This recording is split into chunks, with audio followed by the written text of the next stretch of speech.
Uut Permatasari sempat curhat sedih sebelum terbang ke Sulsel. Pasalnya, sang anak tidak bisa ikut bersamanya.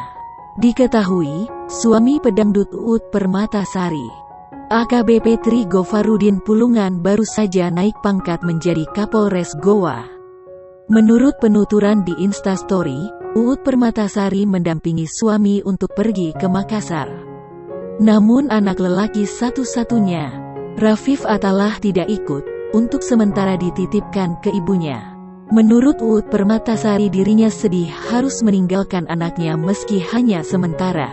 Meski Uut menjadi istri Kapolres Goa, namun hal itu tidak membuatnya tinggi hati. Dia menganggap semua itu pemberian Allah SWT. Suami Uut Permatasari, AKBP Tri Gofarudin Pulungan, resmi menjabat Kapolres Goa.